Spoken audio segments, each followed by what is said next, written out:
What's up? Welcome to Weekdays with the Hottie. It is July 31st of 2023.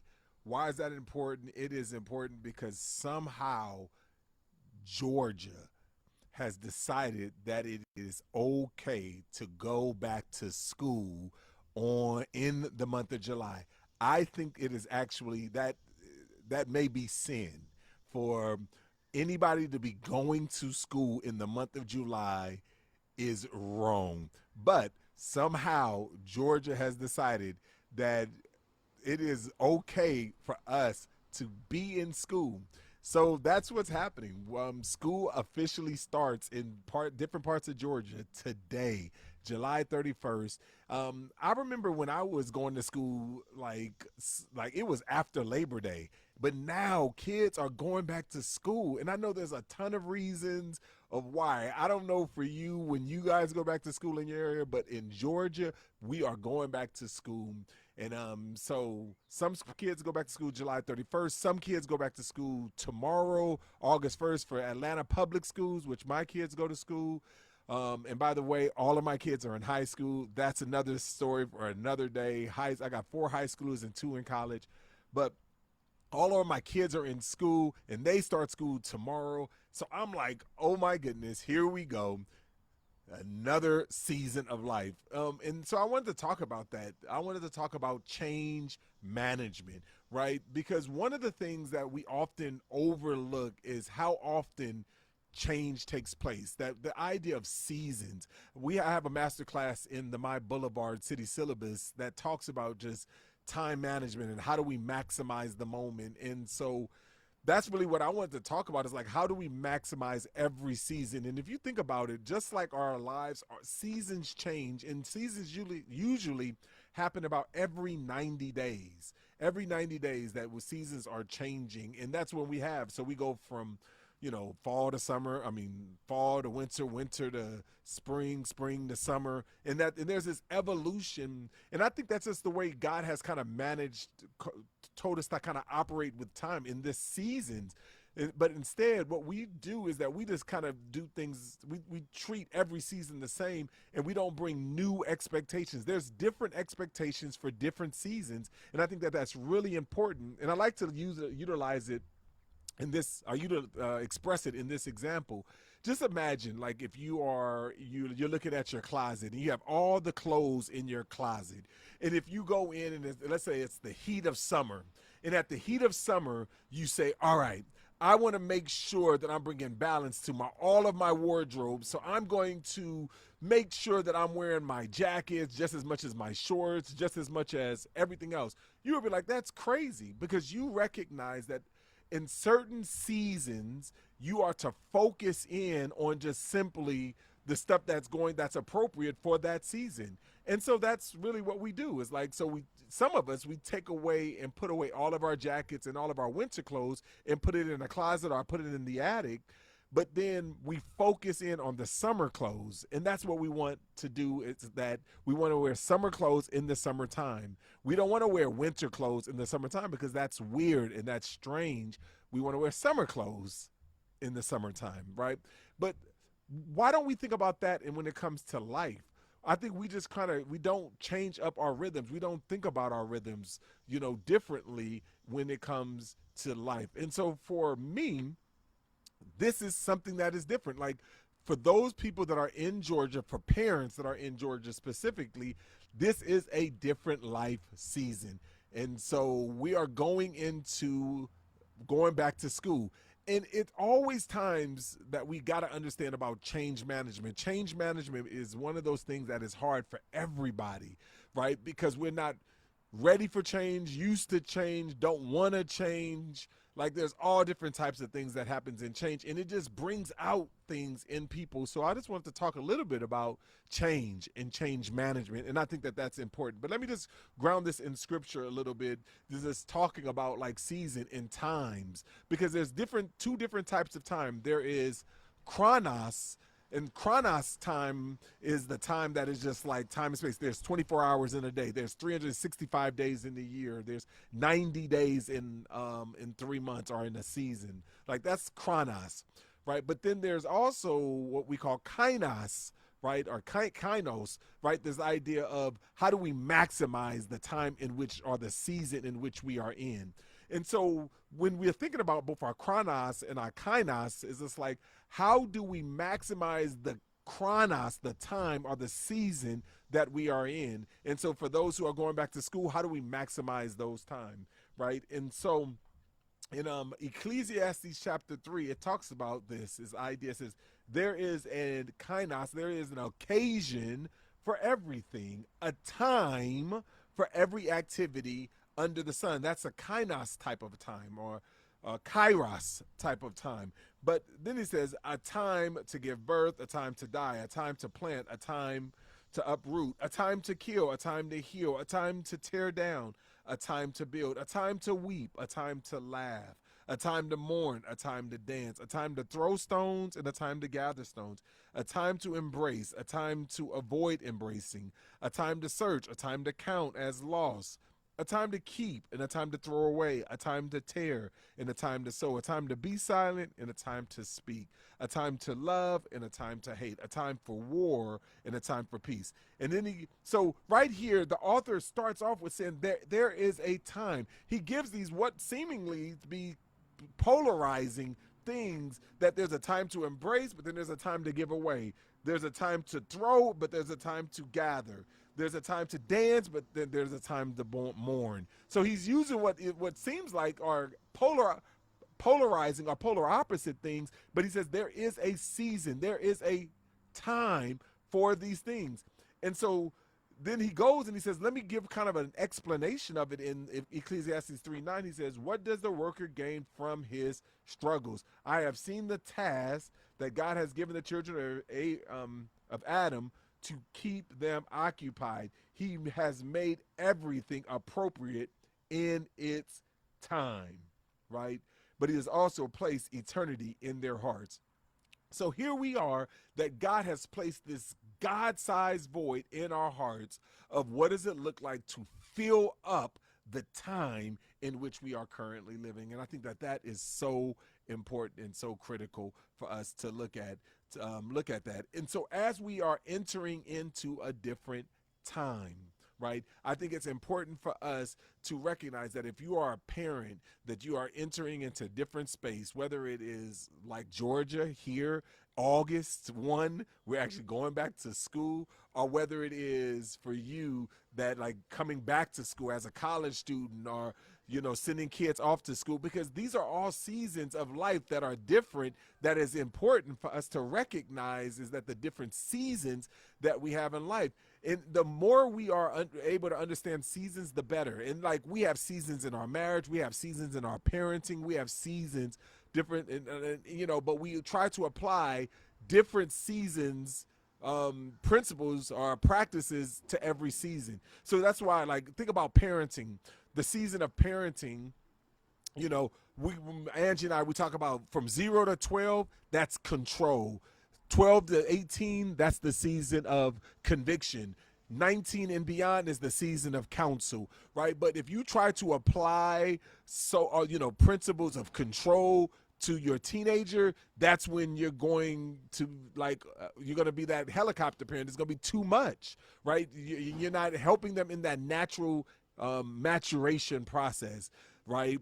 But that's just important. But that's just like discipleship. Like early on in discipleship is like, man, do exactly what I'm asking you to do. Meaning things like, hey, in discipleship, read the Bible at this time or in this way, because like you're a new believer. So don't try to give them just principles, but no, says like, it's sort of like the law early on. Like that's a different season that we are in right there when we're talking about that. So it's like, hey, let me teach you how to read the Bible. Read it like me, right? That's a season. But then later on, as they get more reps, then it's just like, put your own thing on it. Like make it applicable to you.